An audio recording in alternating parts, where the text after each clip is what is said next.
আমেরিকার রাজনীতিতে এবার ফিলিস্তিনের জয় জয়কার। ইতিহাস তৈরি করে ডেমোক্র্যাট দলের নিয়ন্ত্রণ নিচ্ছেন আব্দুল মামদানিরা। কোটি কোটি ডলার ঢালেও কেন রুখতে পারছে না জায়নবাদী আইপ্যাক? প্রিয় দর্শক, আজকের বিশ্ব রাজনীতির সবচেয়ে বিস্ফোরক, চোখ খুলে দেওয়ার মতো এবং আমেরিকার মাটিতে ইসরায়েলি লবির ভিত কাঁপিয়ে দেওয়া এক নজিরবিহীন ইনসাইড রিপোর্টে আপনাকে স্বাগতম। এতদিন ধরে আমেরিকার রাজনীতিতে একটাই অলিখিত নিয়ম চলে আসছিল। প্রেসিডেন্ট রিপাবলিকান ডেমোক্র্যাট যে দলেরই হোক না কেন, তাদের মূল পররাষ্ট্র নীতি ছিল ইসরায়েল ফার্স্ট। সাধারণ আমেরিকানদের ট্যাক্সের বিলিয়ন বিলিয়ন ডলারের পুঁজিতে ইসরায়েল একের পর এক যুদ্ধাস্ত্র কিনে মধ্যপ্রাচ্যে হত্যাযজ্ঞ চালিয়েছে। কিন্তু 2026 সালের জুলাই আগস্টের এই উত্তাল সময়ে দাঁড়িয়ে খোদ মার্কিন যুক্তরাষ্ট্রের মাটিতে সৃষ্টি হয়েছে এক অভূতপূর্ব রাজনৈতিক বিপ্লব। মিশিগানের ঐতিহ্যবাহী ডেমোক্র্যাট প্রাইমারি ভোটকে কেন্দ্র করে বিশ্ব মিডিয়া এখন তোলপাড়। মার্কিন রাজনীতি বিশ্লেষকরা পরিষ্কার করে বলেছেন, মিশিগানের ভোট কেবল দুইজন প্রার্থীর মধ্যে লড়াই নয়, এটি সরাসরি ইসরায়েল বনাম ফিলিস্তিনের এক ঐতিহাসিক গণভোট বা রেফারেন্ডামে পরিণত হয়েছে।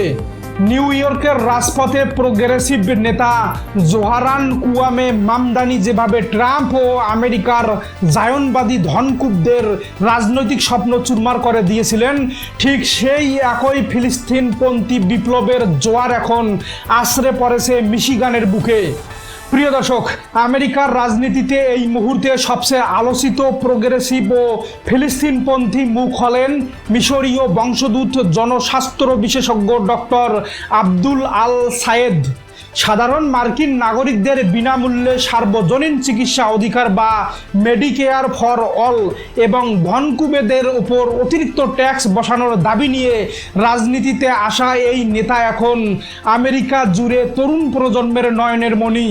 কিন্তু আন্তর্জাতিক দাবার ছকে আমেরিকান ইসরায়েলপন্থী পরাশক্তিগুলো বা আইপ্যাক সবচেয়ে বেশি আতঙ্কে পড়েছে আব্দুল আল সায়েদের সবচেয়ে সাহসী রাজনৈতিক দাবির কারণে।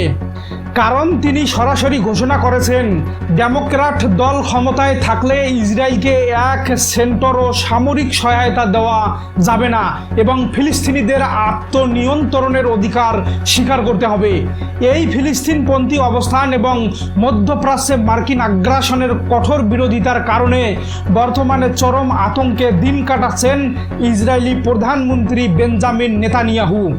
খোদ Israeli premier media the forward স্বীকার করতে বাধ্য হয়েছে যে মিশিগানের এই নির্বাচন আমেরিকার মাটিতে ইসরায়েলি আধিপত্যের ওপর এক ট্র্যাজিক পরীক্ষা। আব্দুল আল সায়েদকে যে কোনো মূল্যে রাজনৈতিকভাবে হত্যা করতে মাঠে নেমেছে পুরো ইসরায়েল সুপার প্যাক এবং ডানপন্থী জায়নবাদী লবিস্টরা। তার বিপরীতে দাঁড়িয়েছেন চরম ইসরায়েলপন্থী ডেমোক্র্যাট নেত্রী হেলি স্টিভেন্স।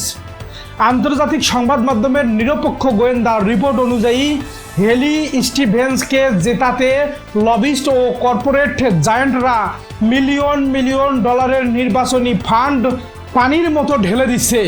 ইসরায়েলপন্থী লবি চেয়েছে টাকার গরমে সাধারণ আমেরিকানদের বিবেক কিনে নিতে এবং ফিলিস্তিনের পক্ষে তোলা সত্যের কণ্ঠস্বরকে চিরতরে স্তব্ধ করে দিতে। কিন্তু আমেরিকান রাজপথ ও অনলাইন ক্যাম্পেইনে দেখা গেছে সম্পূর্ণ ভিন্ন দৃশ্য। আব্দুল আল সায়েদের প্রচারণায় কোনো বিশাল কর্পোরেটদের কালো টাকা নেই, তার ফান্ডে জমা পড়েছে খেটে খাওয়া সাধারণ আমেরিকানদের দেওয়া ছোট ছোট $4-5 অনুদান। নিউ ইয়র্কে জোহরান মামদানি যেভাবে কোটিপতিদের চোখ রাঙ্গানি উপেক্ষা করে জনগণের রায়ে রাজনৈতিক বিপ্লব ঘটিয়েছিলেন, ঠিক একইভাবে আজ মিশিগান ও নিউ ইয়র্কের প্রোগ্রেসিভ আমেরিকানরা একজোট হয়ে আমেরিকান রাজনীতি থেকে জায়নবাদের বিষদাঁত ভেঙে দেওয়ার শপথ নিয়েছে। প্রিয় দর্শক, সমগ্র ঘটনা প্রবাহকে যদি আমরা বিশ্ব রাজনীতি, মার্কিন কংগ্রেসের ক্ষমতার ভারসাম্য এবং ফিলিস্তিন ইসরায়েল উত্তেজনার লেন্স দিয়ে গভীরভাবে পর্যবেক্ষণ করি, তবে এটি স্পষ্ট দেখা যায় যে আমেরিকা ইসরায়েলের একচ্ছত্র দাদাগিরির দিন এবার সত্যিই ফুরিয়ে এসেছে। 2026 সালের শেষ ভাগে হতে যাওয়া অত্যন্ত গুরুত্বপূর্ণ ইউএস মিড টার্ম নির্বাচনের ঠিক আগে ডেমোক্র্যাট দলের তরুণ ও নবীন প্রজন্মের এই ফিলিস্তিনপন্থী অবস্থান পুরো ওয়াশিংটনের পররাষ্ট্রনীতিকে 180 ডিগ্রি বদলে দিয়েছে।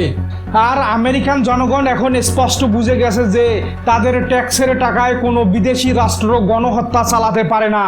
সাধারণ মার্কিনদের এই গণজাগরণ ও রাজনৈতিক সচেতনতা আজ ডোনাল্ড ট্রাম্প থেকে শুরু করে নেতানিয়াহু সবাইকে চরম ভাবমূর্তি ও অস্তিত্ব সংকটে ফেলে দিয়েছে।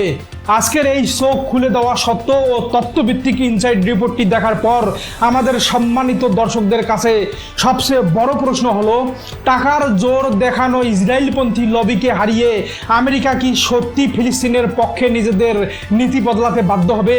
আপনাদের প্রজ্ঞাপূর্ণ মতামত কমেন্ট করে জানাবেন এবং বিশ্ব রাজনীতির সঠিক ইনসাইড খবর সবার আগে পেতে আমাদের সাথেই থাকবেন।